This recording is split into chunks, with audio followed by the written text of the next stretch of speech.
Ludwig Wittgenstein nació en Viena en 1889. Por lo menos 3 distintas corrientes filosóficas contemporáneas tienen su origen en su pensamiento. Él, sin embargo, no se identificó con ninguna de ellas. A lo largo de su vida desarrolló 2 diferentes filosofías, la segunda de ellas radicalmente crítica respecto a la primera. A pesar de su intensa actividad intelectual, publicó solo un libro escrito en circunstancias extraordinarias. Lo redactó en alemán, pero le puso un título latino, Tractatus Logico-Philosophicus.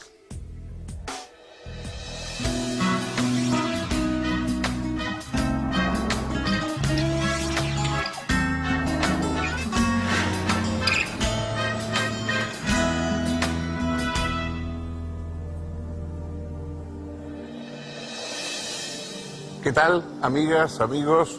Bienvenidos. Hoy vamos a hablar de un filósofo, de uno de los, sin duda, de los más influyentes, de los 2, 3 más influyentes de todo el siglo XX, que a la vez fue una persona singular, un personaje de novela, realmente, y en sentido literal, puesto que ha habido autores que han tomado a Ludwig Wittgenstein como protagonista de historias, de novelas. Realmente fue un personaje fascinante, como suele decirse. Nació en una gran familia austríaca, de personas de mucho dinero, además de abolengo, y inmediatamente él se dedicó a la ingeniería, a la ingeniería aeronáutica, además que era lo que le interesaba, y en principio pareció que no tenía absolutamente nada que ver con la filosofía. Por una serie de azares biográficos fue a Londres y entonces allí, luego más tarde en Oxford, empezó a estudiar y a hacer calas en el pensamiento filosófico, aunque él no llegó nunca a leer ni estudiar filosofía en el sentido serio del término, pero empezó a hacer aproximaciones al pensamiento filosófico y le interesó extraordinariamente la filosofía de la matemática y de la lógica de Bertrand Russell. Y cierto día se presentó a Russell y le dijo: mire, ¿a usted le parece que soy idiota? Russell se quedó un poco sorprendido y dice: bueno, yo le voy a... Haga usted el examen, hágame las preguntas. Si usted piensa que yo soy idiota, me dedico a ingeniería aeronáutica. Pero si piensa que no soy idiota del todo, voy a intentar hacer filosofía. Y, bueno, Russell le dijo: no, haga usted filosofía. Entonces, él escribió su única obra, el Tractatus Logico-Philosophicus, que es digamos, una obra singularísima dentro de la historia de la filosofía. Practicó y fue una especie de medio profesor, medio gurú allí en Inglaterra, después de haber participado en la guerra mundial en Europa, y llevó una vida totalmente al margen de las convenciones académicas. Él era un hombre extraño, callado, melancólico, de extraordinaria belleza física, con una homosexualidad que nunca logró asumir de manera explícita, y creó un influjo, tuvo una influencia extraordinaria en todo el que lo conoció. Todos los que lo conocieron dicen que, bueno, que leer sus libros, leer su obra no era nada, que el asunto era conocerle a él, estar en contacto con él. Un personaje carismático, una obra sumamente singular, no fácil, pero enormemente influyente en el pensamiento anglosajón y, bueno, yo creo que el pensamiento europeo y americano del siglo pasado. Si continúan con nosotros, vamos a ver la vida, la obra, el pensamiento de Ludwig Wittgenstein.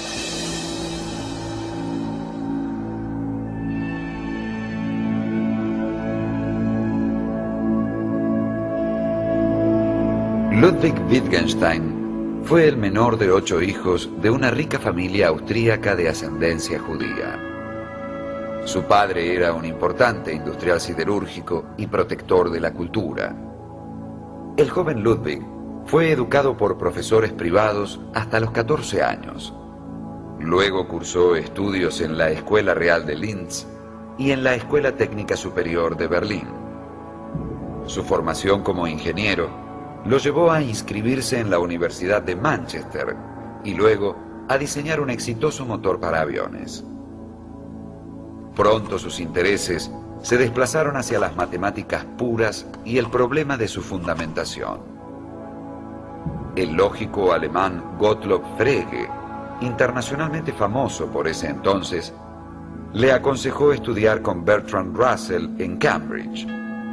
Russell había escrito, junto con Alfred North Whitehead, una obra titulada Principia Mathematica, en la que pretendía deducir toda la matemática de la lógica.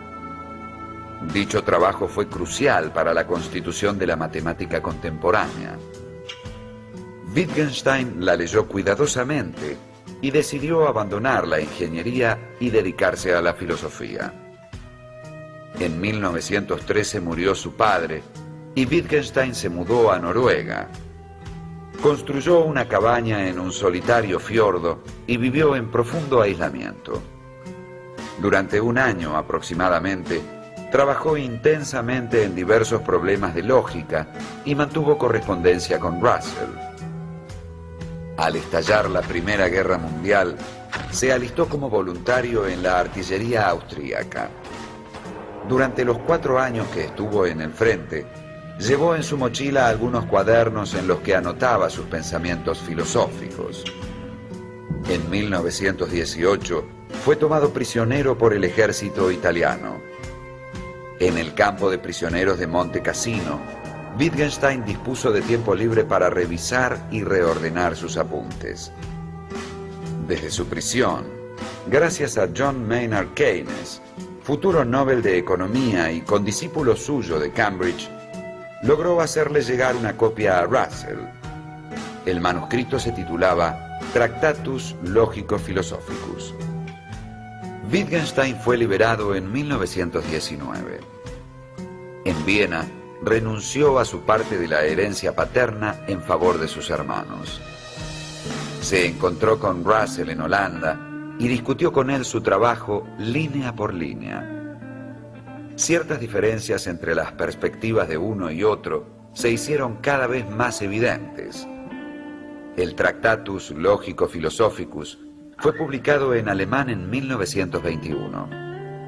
Un año después, Russell lo hizo publicar en Inglaterra con una introducción para facilitar la edición del libro. Wittgenstein no aprobaba la introducción de Russell, convencido de que mostraba incomprensión de aspectos centrales de su trabajo. Wittgenstein y Russell se distanciaron definitivamente. El Tractatus no está dividido en capítulos, sino en una serie de enunciados, algunos de ellos brevísimos, ordenados numéricamente según su importancia. Este ordenamiento gira alrededor de 7 tesis. La primera afirma que el mundo es todo lo que sucede. La segunda tesis introduce la noción de hecho atómico y lo define como combinación de entidades. De tal modo, una cosa cualquiera solo puede ser pensada a partir de los hechos atómicos en que puede entrar. Puedo pensar esta silla, por ejemplo, solo a partir de los hechos en que ella puede aparecer, como el que alguien se siente en ella, o se pare en ella, o que se le ponga junto a una mesa, o cerca de una puerta, etc. Así, no podemos pensar ningún objeto fuera de la posibilidad de su conexión con otros. La tercera tesis define el pensamiento como figura lógica de los hechos. Wittgenstein afirma, en consecuencia, que lo que es pensable es también posible. La cuarta tesis enfatiza la relación entre pensamiento y lenguaje. Señala Wittgenstein que la mayoría de las cuestiones filosóficas no son falsas, sino que simplemente carecen de sentido. Para demostrar esto, Wittgenstein introduce una serie de precisiones respecto del simbolismo lógico.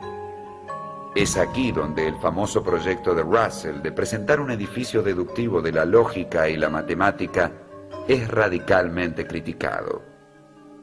Y es en el curso de tal crítica que Wittgenstein despliega su original concepción del simbolismo y de la lógica misma. En particular, uno de los aportes del Tractatus más celebrados para el ámbito del simbolismo lógico es su propuesta de las tablas de verdad. En la quinta tesis se introduce la noción de proposición elemental y en la sexta se analiza la forma general de las funciones de verdad y de las proposiciones. Es a la luz de estos desarrollos que el Tractatus expone su afirmación más polémica. Los límites de mi lenguaje significan los límites de mi mundo.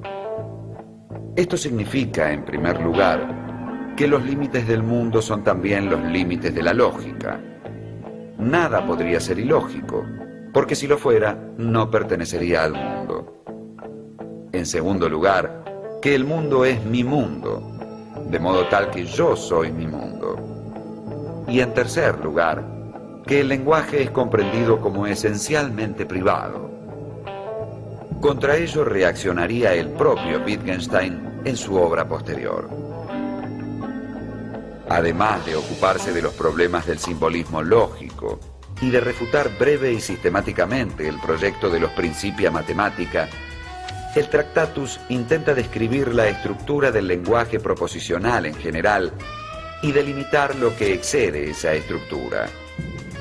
Ese exceso es lo que Wittgenstein llama lo inexpresable o lo místico.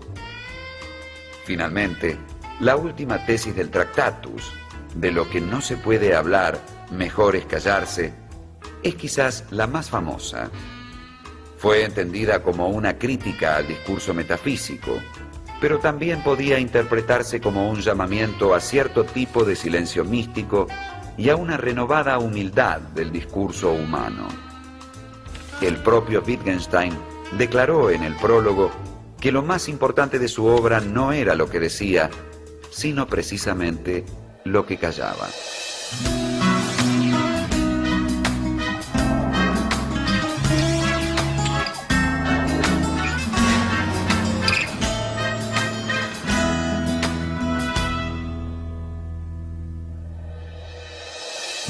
El mérito de Wittgenstein es que puso en el centro de la atención del pensamiento contemporáneo el tema del lenguaje.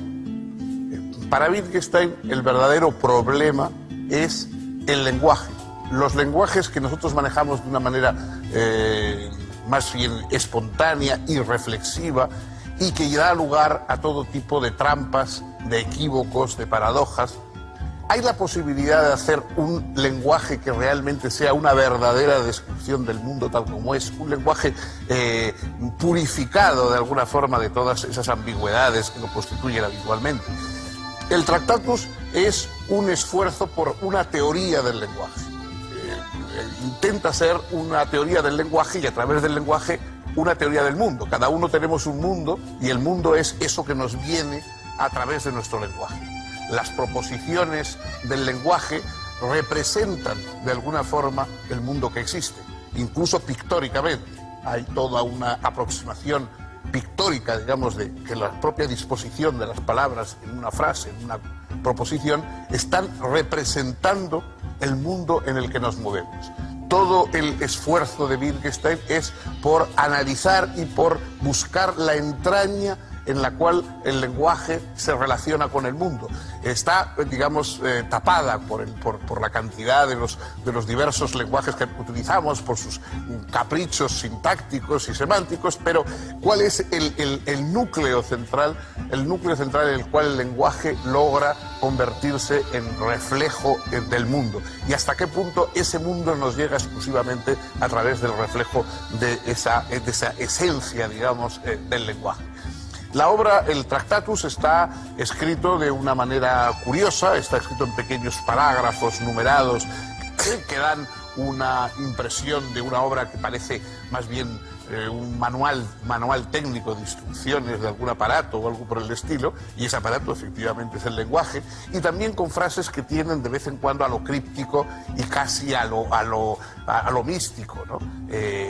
Todo el pensamiento, dice Wittgenstein, todo lo que expone en ese pequeño libro, que es un libro muy pequeño, bueno, pues cabe al final en una proposición. Es como una escalera por la cual subimos y una vez que hemos llegado a donde queríamos, es decir, a comprender lo que queríamos, olvidamos la escalera, tiramos la escalera y la dejamos porque lo que cuenta es haber llegado a ese estadio de mayor lucidez. Ese pequeño Tractatus fue presentado como una especie de tesis doctoral, por decirlo de algún modo, apadrinada por el propio Bertrand Russell, que le escribió un prólogo, y por George Moore, hubo un debate de lo más animado, porque Wittgenstein no era precisamente muy respetuoso con sus mayores y discutía con ellos como, en fin, si hubieran sido gente de la calle. Y finalmente, cuando ya Russell y Moore pues, le otorgaron el reconocimiento académico que había buscado, él salió pasando el brazo confiadamente por encima de los hombros de cada uno de ellos y diciendo: nunca entenderán ustedes nada.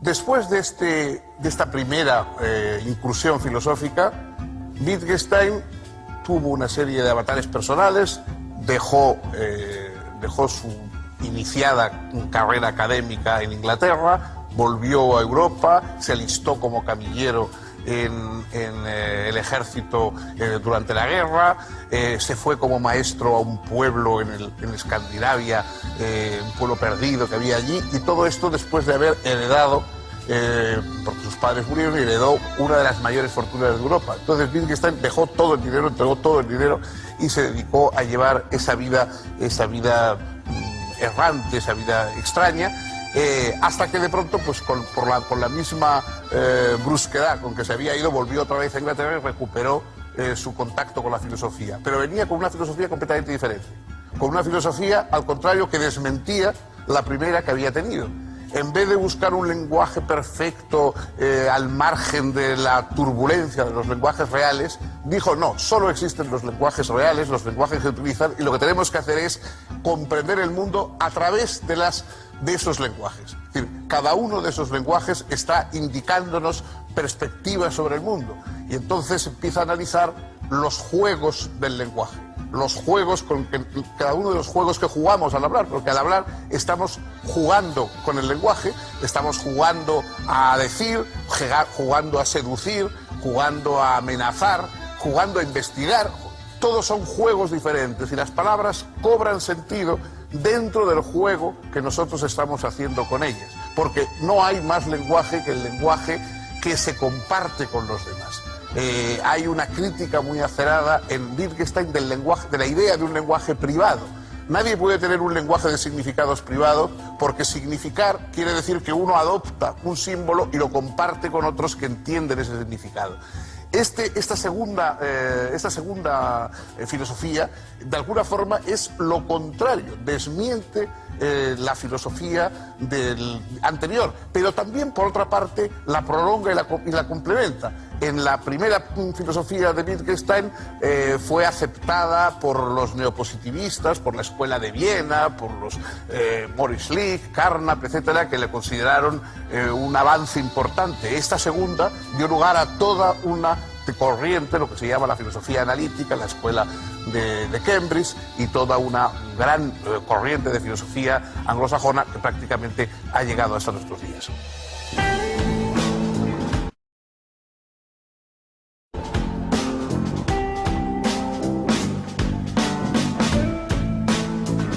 Entre 1920 y 1925, Wittgenstein abandonó la filosofía y trabajó como maestro en varias aldeas austríacas.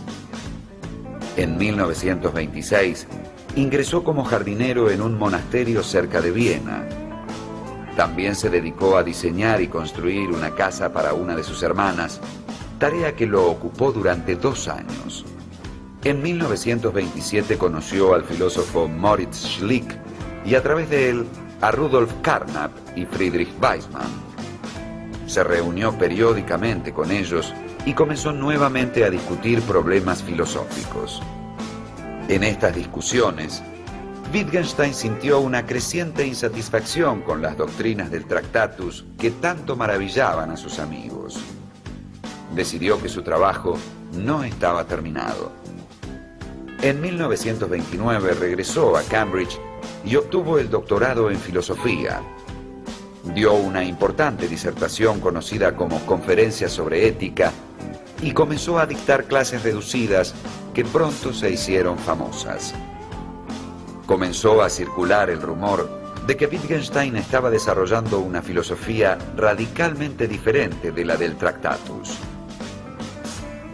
En 1937, al producirse la anexión de Austria por Alemania, Wittgenstein adoptó la ciudadanía británica. Los apuntes de sus clases comenzaron a circular por ámbitos cada vez más amplios. Durante toda la Segunda Guerra Mundial, colaboró como enfermero en Londres y en Newcastle. En 1947, renunció a su cátedra en Cambridge y se estableció en Irlanda, donde falleció, víctima de cáncer, 4 años después. Entre su obra póstuma, se destaca su libro Investigaciones filosóficas. Allí critica la concepción del lenguaje privado que había defendido en el Tractatus. En esta crítica se produce una importante profundización de la comprensión del lenguaje. Wittgenstein plantea que el lenguaje no solo representa los hechos del mundo, sino que también sirve para pedir, orar, preguntar o llamar.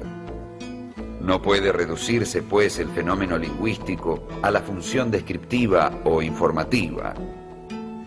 Y cuando se analiza el lenguaje en todas sus manifestaciones, se deja ver que se trata de una relación interpersonal. Estudiar un lenguaje o un uso de un lenguaje es estudiar una forma de vida social. Y en ella nos relacionamos mediante diferentes juegos. Alcanzar una comprensión adecuada del lenguaje no significa más que comprender los diversos juegos de lenguaje en que nos vemos involucrados. En el Tractatus, Wittgenstein había entendido a la filosofía como una terapéutica. Esa noción se agiganta en las investigaciones lógicas. La filosofía debe aclarar los conflictos en que nos vemos envueltos cuando confundimos los juegos de lenguaje que jugamos. Debe mostrarnos que estamos jugando mal cuando despojamos a las palabras de sus usos cotidianos y sus situaciones concretas. Es lo que habitualmente ocurre cuando los filósofos tradicionales persiguen esencias puras.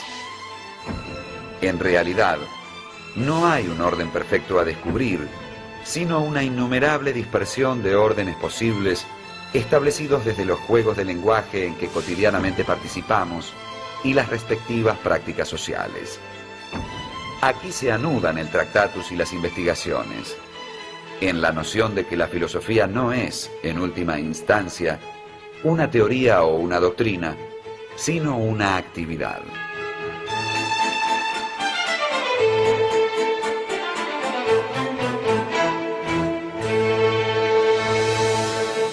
Wittgenstein no publicó en su vida más que el Tractatus.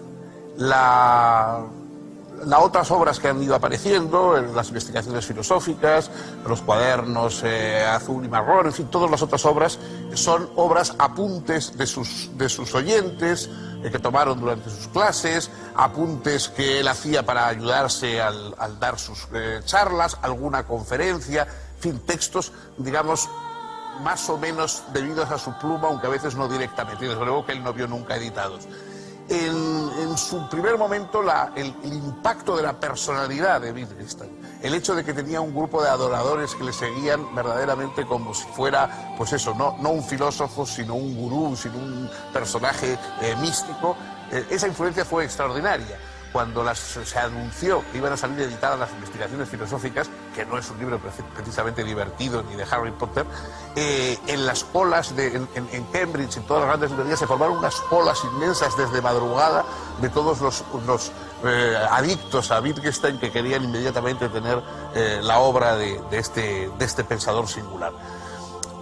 Su influencia en un primer momento fue absoluta, es decir, toda la filosofía anglosajona, mientras que en Europa continental me refiero, fue visto con bastante distancia, con rechazo, en fin, fue ignorado en buena medida. En cambio, en el mundo anglosajón, tanto en Inglaterra como más tarde en Estados Unidos, tuvo un impacto extraordinario, es decir, la filosofía analítica, la filosofía que se plantea como un disolver problemas. O sea, la filosofía no tiene ningún mensaje, dice Wittgenstein, no tiene ningún mensaje especial, no tiene ningún conocimiento especial. Lo que hace es resolver problemas del lenguaje. La mayoría de los problemas filosóficos son nudos que se nos forman en el lenguaje y que no logramos desatar. Y la filosofía tiene que ser lo que nos ayude a desatar esos nudos que se forman en el lenguaje. no es un conocimiento positivo, sino al contrario, es una liberación de los problemas que se nos forman por la mala utilización del lenguaje. Esta fue su doctrina, ha tenido un gran impacto, quizá hoy está en cierta baja respecto a antes, pero nos queda, por supuesto, aparte de su pensamiento y de su vida, la figura misma de Wittgenstein, que recogen libros como, por ejemplo, algunas novelas de Thomas Bernhard, que también era austríaco, escribió pues, El sobrino de Wittgenstein, y algunas otras obras que le representan o representan a personajes semejantes y que muestran ese impacto que tuvo en todos los que lo conocieron, en todos sus contemporáneos. Cuando murió, aún muy joven, de un cáncer en casa de unos amigos, sus últimas palabras fueron: dígales que he tenido una vida maravillosa. Quizá debamos creer. Bueno, con esto concluimos hoy. El próximo día, sí, con su compañía, por supuesto, seguiremos con otro filósofo y otra perspectiva intelectual.